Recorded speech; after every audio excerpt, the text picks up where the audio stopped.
di dalam rumahnya untuk melaksanakan salat maghrib berjamaah, sebuah kegiatan yang kita yakini akan mendatangkan keberuntungan bagi kita semua, baik di alam dunia ini terlebih lagi di akhirat. Terkadang ada orang yang salah memahami. Mereka fahamnya bahwasannya efek positif dari ibadah atau keberuntungan yang dihasilkan oleh orang yang beribadah itu hanya akan dipetik nanti setelah wafat atau di akhirat. Rajin-rajinlah ibadah biar nanti di akhirat bahagia. Banyak-banyaklah beramal soleh biar nanti di akhirat masuk surga. Itu omongan betul, tapi kurang lengkap. Lengkapnya seperti apa? Rajin-rajinlah beribadah biar kamu bisa merasakan nikmatnya hidup sebelum masuk surga. Di dunia ini akan kita rasakan dampak positif dari ibadah yang kita lakukan. Yang pasti kenyamanan hati, ketentraman jiwa, relasi dengan orang-orang baik akan kita dapatkan. Citra baik pun akan kita dapatkan.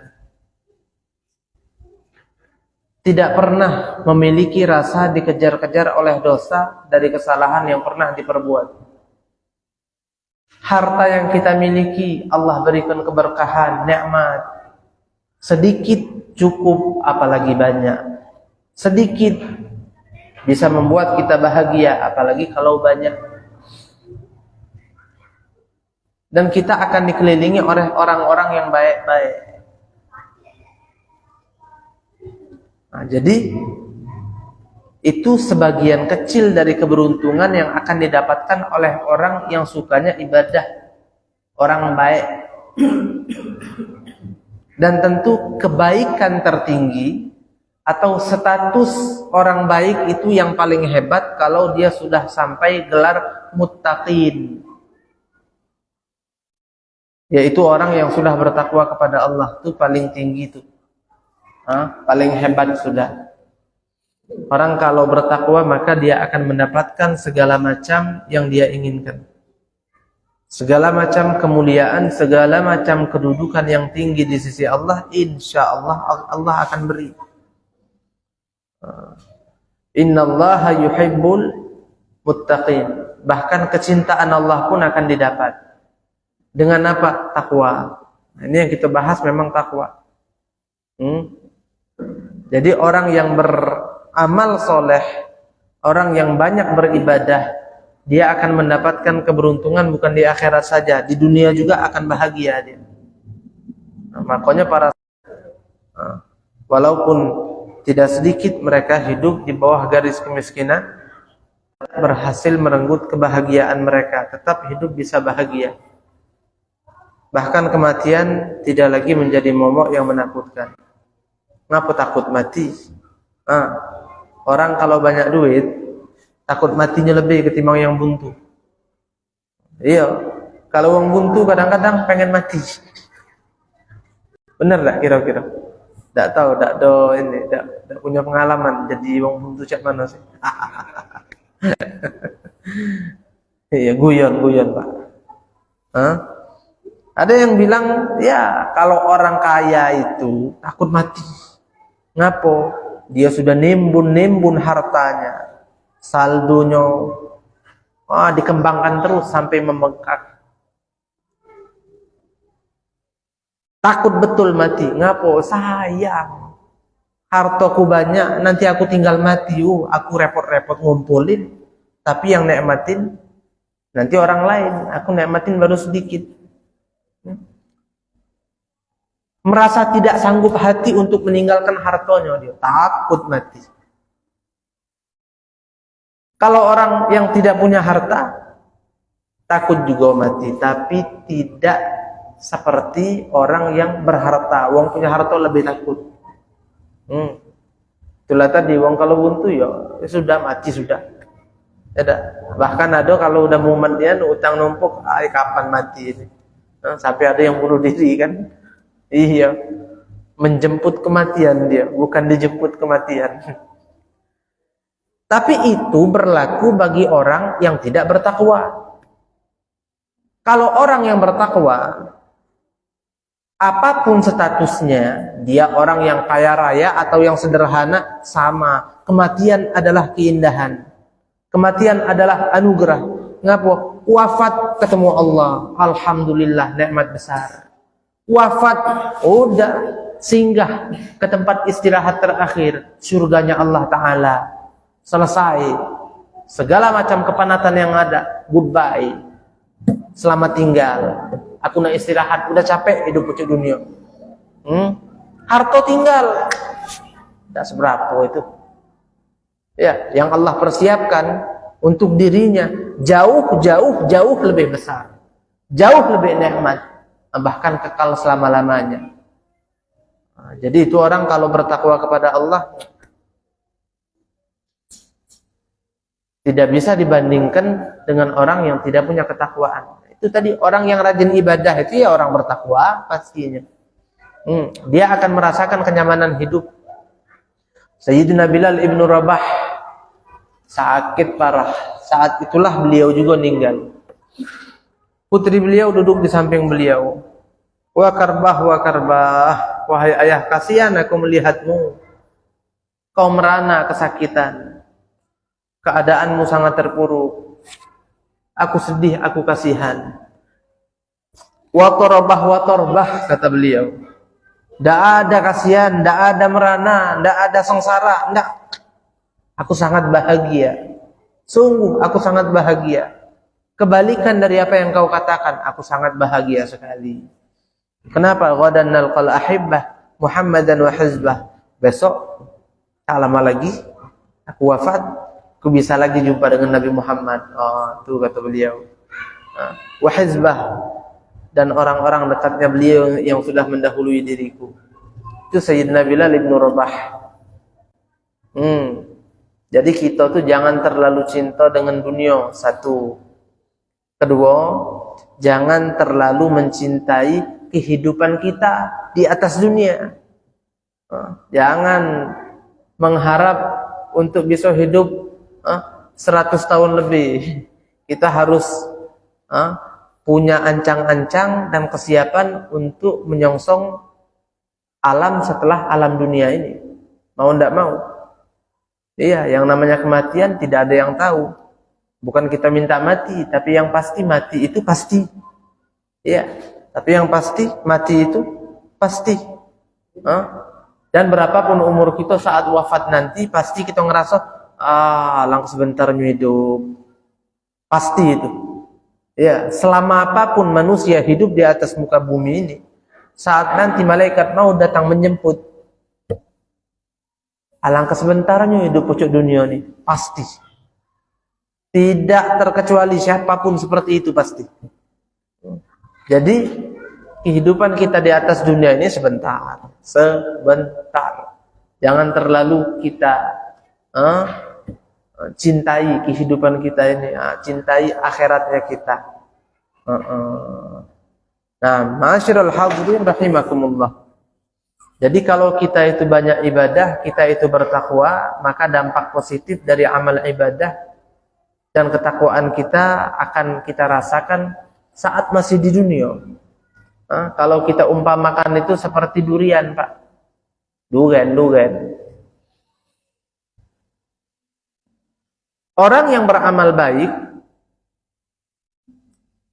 maka kebaikan dari amal-amalnya itu akan dia rasakan sedikit demi sedikit. Ketika di dunia akan dia rasakan. Sama seperti orang yang baru beli durian. Kecium baunya. Malah lemak baunya durian ini. Sedapnya. Nah itulah kira-kira keindahan dan kenikmatan yang akan dirasakan oleh orang yang beramal ibadah dan taat kepada Allah ketika masih di dunia. Kayak orang baru beli durian, udah di tangan, kecium, hidungnya naik mati itu. Belum seberapa itu. Nanti kalau itu orang wafat meninggal dunia, kebaikan-kebaikan yang pernah dia lakukan bukan tercium saja aromanya, akan dia lihat langsung pahalanya seperti apa. Gara-gara sholatmu banyak dan khusyuk, gara-gara sedekahmu banyak dan khusyuk, gara-gara ikhlasmu tinggi, tuh tempatmu di surga. Saat sakaratul maut itu sudah ada. Allah tampakkan nanti bagi orang yang sakaratul maut tempat dia nanti di surga kalau dia orang baik. Sebaliknya, kalau dia orang yang tidak baik, tempat-tempatnya yang akan dia huni di neraka akan Allah perlihatkan. Nah, itu sama perumpamaan dengan orang yang beli durian tadi, dia kupas koceknya. Oi, kuning, wah cecam, baunya tambah, nusuk hidung ya mata terjelit pula. Wah, bagusnya nih. Musangking ini, montong ini. Itu kan nama durian kan. Ini montong, ini musangking ini, kuning, wow, cacam, mantap ini. Laju apa? Kagak sabar.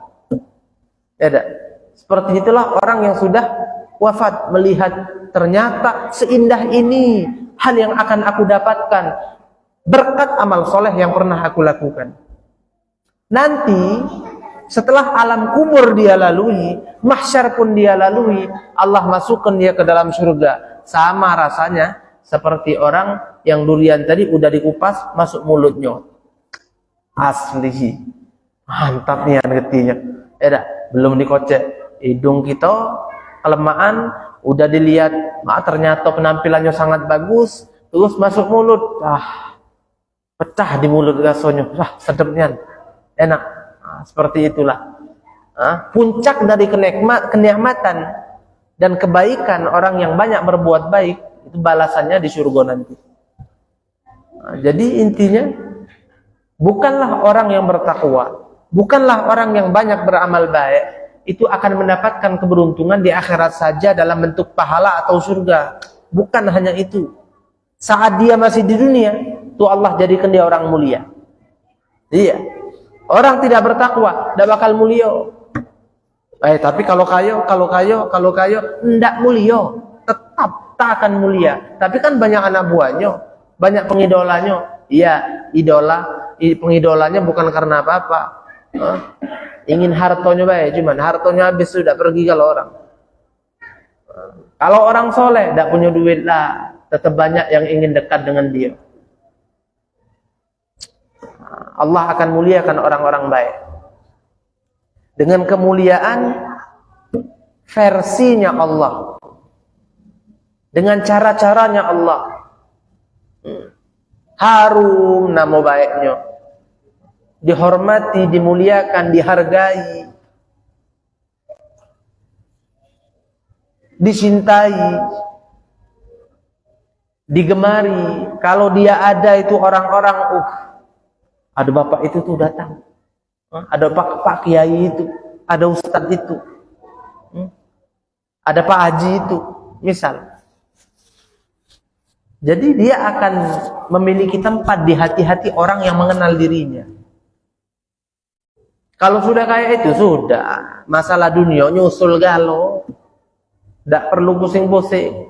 Orang yang citra dirinya baik, itu Masya Allah itu. Masalah duit bukan lagi hal yang memusingkan. Kenapa? Yang pengen ngajak dia begawi banyak. Orang baik ini. Iya, ada toke. Toke, bukan tokek. Ada toke, nak nyari anak buah. Si Anu be, ada budak muda, Masya Allah lurus.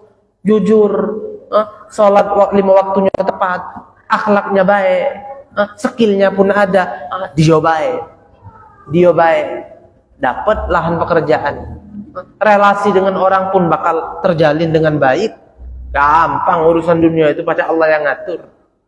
Jadi hadirin rahimakumullah, jangan kita pernah salah memahami seperti apa yang kita jelaskan di awal tadi. Sebagian orang memahami dan meyakini bahwasannya amal ibadah itu nanti hasilnya akan dipetik di akhirat saja. Tidak, di dunia pun akan kita dapatkan. Oh, ini adik-adik ini main apa di belakang? Masya Allah.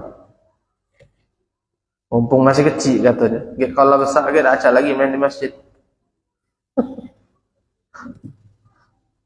Masya Allah. Ma'asyiral hadirin rahimakumullah. Mari kita lanjutkan bacaan kitab An-Nasaih Ad-Diniyah.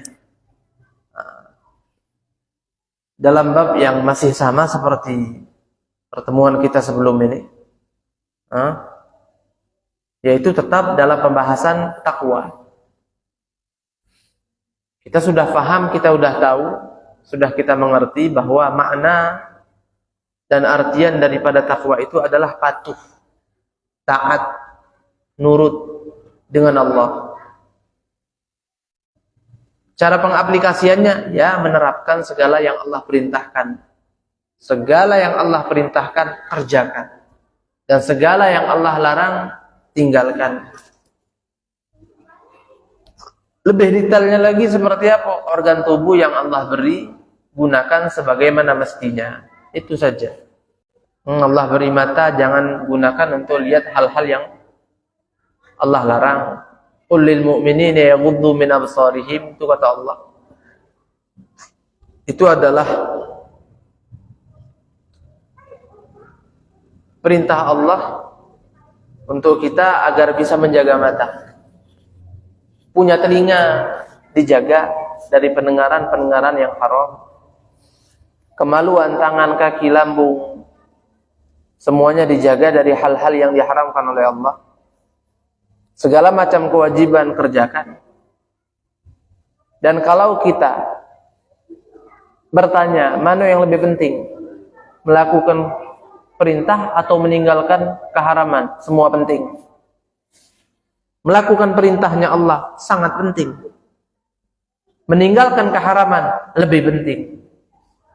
Kenapa lebih penting? Karena kita tahu bahwasannya anak-anak kecil itu ketika wafat dalam usia kecilnya, umur 3 tahun, 4 tahun, misal wafat. Kira-kira kita fahamnya selama ini mereka itu akan masuk surga atau tidak? Masuk surga. Ngapo? Kate dosa. Nah, tapi kan belum pernah beramal soleh. Belum pernah sholat. Belum pernah beribadah. Belum pernah bersodakoh. Apakah bisa masuk surga tanpa amal soleh? Bisa. Asalkan apa? Tidak memiliki dosa. Jadi dosa itu adalah penyakit. Asalkan kita tidak memiliki penyakit itu, insya Allah surga tempat kita. Karena itu adalah pokok. Kalau amal soleh seakan-akan itu adalah perhiasannya kita. Jadi misal ada orang kurap galau tangannya, tapi banyak pakai gelang emas. Kira-kira apa komentar kita? Oi lur, sudahlah. Jual ke gelang tuh, buat obat ke dokter. Tidak bagus, tidak. Makin emas banyak tuh, asak tangan tuh masih penuh kurap. Kan seperti itu. Kalau orang punya tangan, tidak dia hiasi dengan emas sekalipun, tapi mulus, bersih, rapi, cakep. Jadi seperti itulah kurang lebih. Menumpuk amal soleh adalah hal yang sangat penting. Hal yang harus kita upayakan selalu. Tapi menjauhkan diri dari perbuatan dosa itu harus lebih kita upayakan lagi. Hadirin sekalian,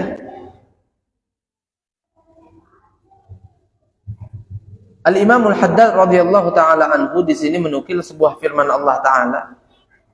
Isinya anjuran untuk bertakwa. Ya ayyuhalladzina amanu taqullaha haqqa tuqatih. Bunyi firman tersebut, wahai orang-orang yang beriman, bertakwalah kalian kepada Allah dengan sebenar-benarnya takwa. Al-Imran, surat ketiga. Surah Al-Imran.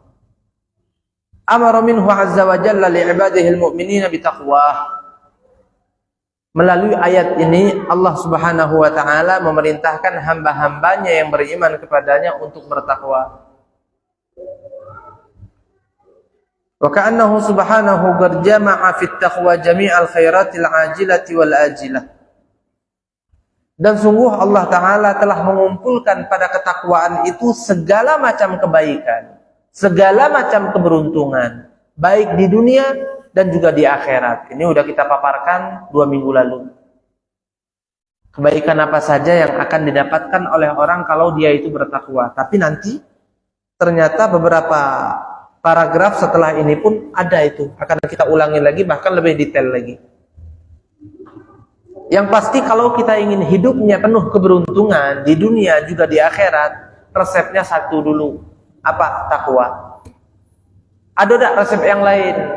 Cukup takwa pun udah cakep luar biasa. Ngapa? Karena ketakwaan itu mencakup segala macam kebaikan. Tapi kita perlu tawakal enggak? Kalau kita bertakwa kita akan jadi orang tawakal. Kita perlu ikhlas enggak? Kalau kita bertakwa pasti kita ikhlas. Kenapa? Karena takwa itu nurut apa kata Allah. Dan Allah sudah perintahkan kita untuk bisa bertakwa, untuk bisa bertawakal, untuk bisa berikhlas ketika beribadah. Jadi takwa ini mencakup segala macam kebaikan. Segala macam ibadah juga sudah tercakup dalam ketakwaan. Hadirin rahimakumullah. Jadi beliau katakan Allah Ta'ala jadikan segala macam kebaikan. Kebaikannya apa sih kebaikannya? Apa? Pahala di dunia, pahala di akhirat nanti. Kekayaan di dunia. Citra diri yang baik. Kecerdasan otak. Kesehatan fisik. Itu kebaikan yang akan kita dapatkan dari ketakwaan kepada Allah. Kalau kita bertakwa, apa yang akan kita dapatkan dari kebaikan? Segalanya. Apa yang kita tahu? Kesehatan fisik, iya. Kekayaan, iya. Citra diri yang baik, iya. Kecerdasan otak, iya. Relasi yang kuat, iya. Apa lagi? Kira-kira yang perlu disebut. Semua itu Allah beri kepada kita melalui ketakwaan. Pokoknya coba kita bayangkan kehidupan seperti apa yang paling ideal, kehidupan seperti apa yang paling cakep. Oh, kita jadi orang berduit pasti nomor satu kan di otak kita nih kan, berduit, badannya harum, gayanya belaga, nama baiknya pun Masya Allah terjaga, ibadah kita pun banyak, kenalan banyak, dikenal oleh orang-orang sebagai orang baik, iya juga. Karir bagus, kita punya otak cerdas, badan kita sehat afiat, umur panjang bisa hidup, punya anak-anak yang soleh-solehah, punya istri nurut. Nah, itu ideal itu semua bisa kita dapat. Apa jalurnya? Takwa. Tapi subhanallah, dalam kehidupan ini kadang-kadang ada orang-orang yang ingin menggapai itu semua, tapi jalannya kebalikan dari takwa tadi. Ambil jalur lain, nyasar. Justru ingin mendapatkan itu mereka tinggalkan ketakwaan. Pagi sampai sore, pagi sampai sore, pagi sampai sore, apa? Begebuk. Anting tulang peras keringat cari uang, sholat tak mau. Saking semangat nyari duit, sholat lupa. Nah, aku nih peras keringat, pejuang rumah tangga. Bukannya lemah, berjuang ini fisabilillah, sholat tidak, omong kosong kalau itu. Takwa itu nomor satu. Kalau kita jaga sholatnya kita, jaga diri kita dari keharaman, insya Allah persiapkan bagi kita kehidupan yang indah. Cuman itulah kadang-kadang orang ini seakan-akan lebih menuhankan logikanya ketimbang imannya. Cak mana ceritanya sholat tuh pacak bikin kayu? Begaji dah sholat tuh. Berapa sih sekali sholat Allah gaji kita? Ya mungkin itu tidak tertutur, tapi ya kita pahamnya sholat itu tidak bergaji. Yang kita tahu apa kerja tuh bergaji. Ala kulli hal, ada orang yang memang cari nafkah lewat jalur haram.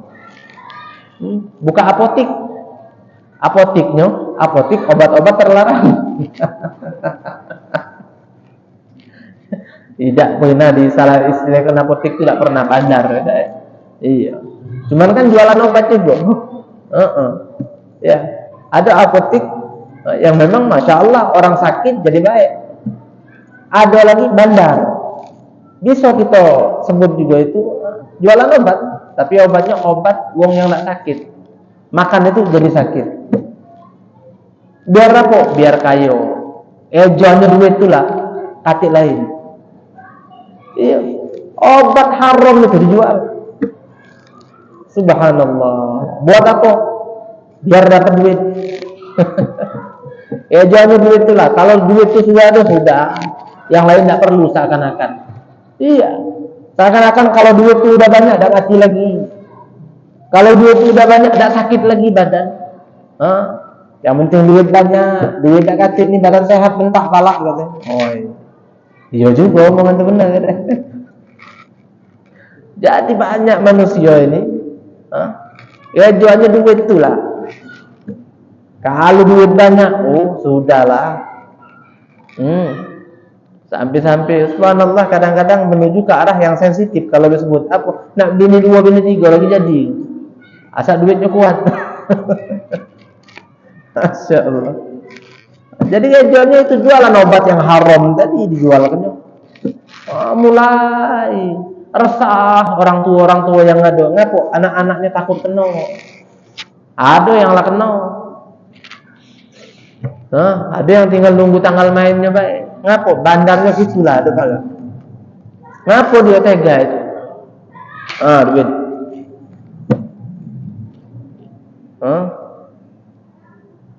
Bukan lagi dia berusaha untuk jadi orang bertakwa, bukan, orang lain pun dirusak. Yang penting apa? Duit tadi. Seakan-akan tidak mati lagi kalau ada duit. Tidak sakit lagi. Yang lain tidak penting. Kalau duit sudah banyak sudah. Keluarga pun kadang-kadang jadi tidak penting lagi kalau udah urusan duit. Iya. Seakan-akan keluarga pun tidak penting lagi. Yang penting apa? Duit. Kecil ego. Kalau banyak duit itu banyak uang sama kita. Ngomong salah lah, benar juga uang gitu. Sampai dalam syair Arab ada yang ngatakan apa? Maaf kalau uang kaya banyak duit itu dia buang angin bagus bunyinya. Dalam syair Arab itu. Wangi, uang wangi.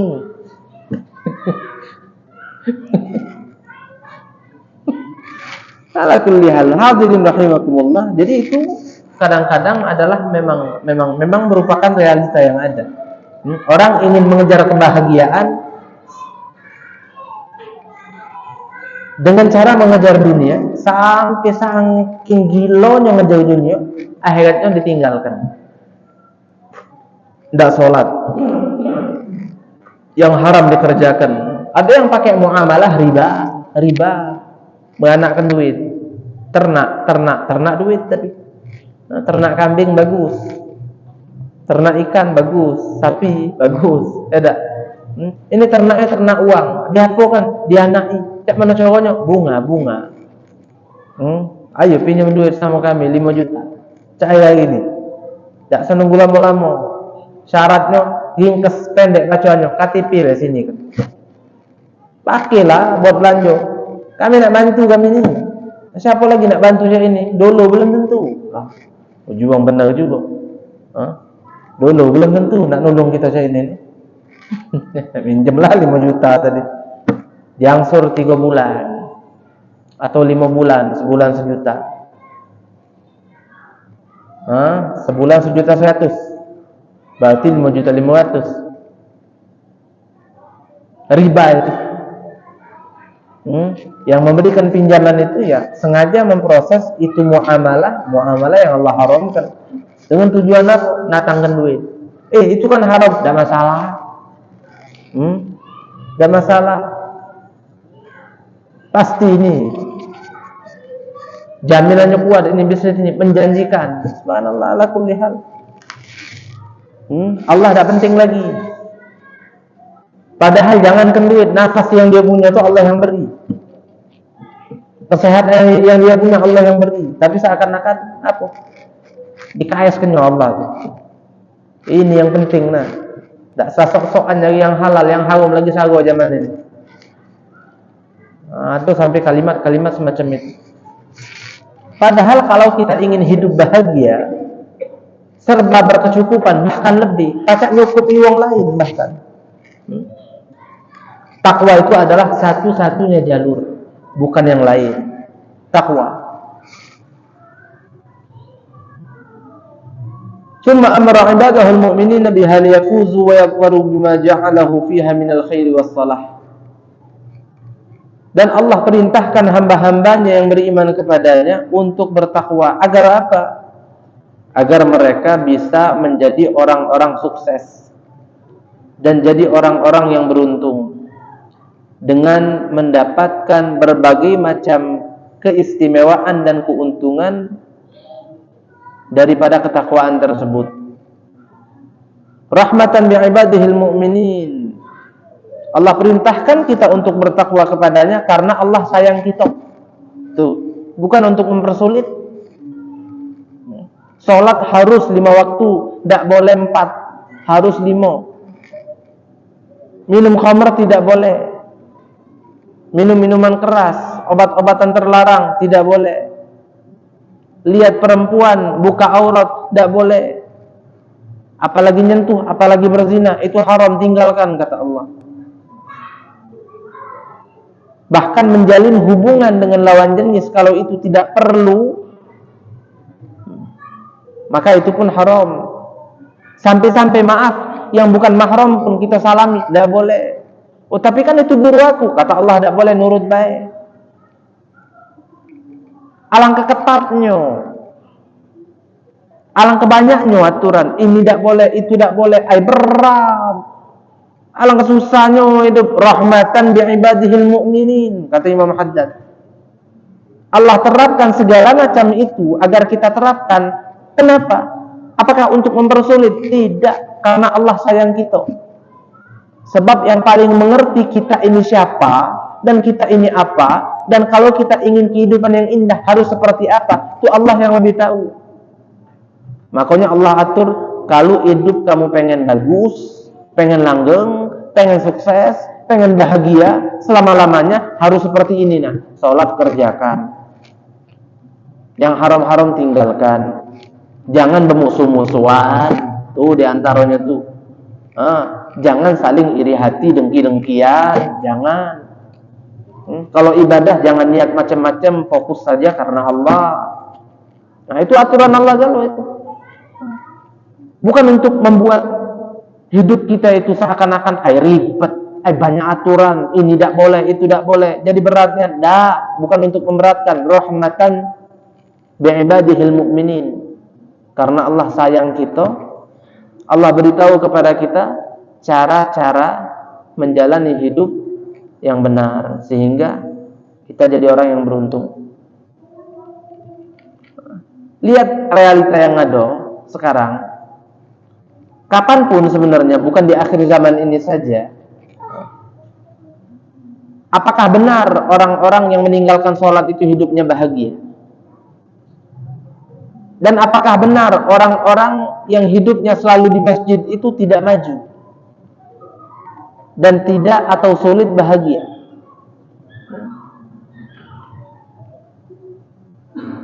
Orang-orang yang melakukan keharaman benar bahagia dia atau tidak sih? Kira-kira kita melihatnya. Nah, kan ada orang tidak sholat, hubungan dengan lawan jenis luar biasa. Yang namanya diskotik, hiburan malam itu udah makanan sehari-hari. Bahagia enggak mereka? Yang pasti dosa numpuk. Kalau urusan bahagia atau tidak hatinya, ya urusan dia yang tahu, kita tidak tahu. Ala kulli hal hadirin rahimakumullah. Yang pasti kalau kita itu hidup tidak menerapkan apa yang Allah atur, kehidupan kita akan merana, akan sengsara. Fitrahnya kita itu syariatnya Allah ini. Apa itu fitrah? Fitrah itu adalah sistem yang harus kita terapkan agar kita hidupnya langgeng. Kita pernah berapa kali contohkan, odol itu punya fitrah, sabun itu punya fitrah juga, apalagi semua kayu ini ada fitrahnya juga. Kayu ini tidak boleh kena api. Ngapa? Kalau kena api jadi abu. Tidak boleh basah kering. Ngapa? Keropos. Jangan rayapan. Ada rayap langsung basmi. Ngapa? Habis dimakaninya oleh rayap. Kopong dalam. Itu fitrahnya kayu. Jangan diadu dengan besi. Ngapa? Kalah. Ini fitrahnya kayu. Odol, Pepsodent itu. Fitrahnya apa? Jangan terpapar matahari secara langsung. Ngapa? Tidak tahan lama. Jangan juga kena air. Simpan di suhu ruang sekian derajat. Itu fitrahnya odol. Kalau tidak diterapkan odol itu cepat rusak. Nah, kita ini yang tahu fitrah kita seperti apa itu siapa? Allah yang tahu. Kenapa? Karena Allah yang ciptakan kita. Dan Allah katakan di dalam Al-Quran, fitrah kita adalah syariat Islam ini. Fa'aqim wajhaka lid-dini hanifah fitratallahi allati fataran nasa 'alaiha. Arahkanlah segenap fokusmu untuk menerapkan agama ini. Kenapa? Karena agama ini adalah fitrah yang Allah jadikan di atasnya umat manusia. Fitratallahi allati fataran nasa 'alaiha. Jadi kalau kita ingin sehat zahir, sehat batin, senang hati, dan kesenangan hati tersebut nampak di wajah, sehat batinnya kita, hatinya kita sehat, fisiknya kita sehat, kehidupan kita baik di dunia, baik di akhirat, maka terapkan syariatnya Allah. Allah jamin itu semua untuk kita. Banyak orang-orang soleh kita saksikan. Berapa banyak orang-orang soleh yang kita lihat luar biasa ini. Ulama fulan, haji fulan, bapak fulan, ustadz fulan, kiai fulan, orang-orang baik, hidupnya nyaman betul, nikmat. Dari majelis ke majelis, dari masjid ke masjid. Kerjanya apa? Ngabulkan hajat wong tula. Ada wong bahajat ke sana pergi, ada wong bahajat ke sana pergi, ngajar sana ngajar sini, ibadah di sana ibadah di sini. Tidak ada ruwet-ruwet, tidak ada musuh-musuh, tidak ada. Iya, semua teman baginya. Kehidupannya indah. Kalau masalah dunia tidak usah dibahas. Ngalang-ngalai wong yang bergebuk nyari duit. Padahal mereka tidak pernah kejar itu dunia, dunia yang ngejar mereka. Hadirin rahimakumullah, mudah-mudahan Allah Subhanahu wa taala rahmati kita, Allah ampuni kita. Insyaallah nanti minggu depan akan kita lanjutkan lagi. Bawa kitabnya ini pakai handphone, ini ketinggalan, tabletnya kitabnya ketinggalan. Insyaallah باذنillah taala fil liqa'il ati. Wallahu a'lam bissawab. Mudah-mudahan Allah Subhanahu wa taala rahmati kita, Allah ampuni kita. Allah angkat derajat kita, Allah berikan kepada kita taufik dan kemudahan untuk menjadi hamba-hambanya yang senantiasa bertakwa kepadanya, dan Allah terima segala macam amal ibadah kita. Amin Allahumma amin. Mungkin hanya ini yang bisa Al-Fakhr sampaikan. Dikurang minta maaf kepada Allah, saya mohon ampun. Hadza ma naqulu lakum. Kita tutup dengan doa bersama. A'udzubillahi minasyaitonir rajim. Bismillahirrahmanirrahim. Alhamdulillahirabbil alamin. Allahumma salli wa sallim ala sayyidina Muhammad wa ala ali sayyidina Muhammad. Allahumma hdina bihudak waj'alna mimman yusari'u fi ridak wa la tuwallina waliyan siwak wa la taj'alna mimman khalafa amraka wa 'asak. Hasbunallahu wa ni'mal wakeel wa la hawla wa la quwwata illa billahil 'aliyyil 'azim. Rabbana ighfir lana wa liwalidina wa limashayikhina warhamhum kama rabbawna shighara.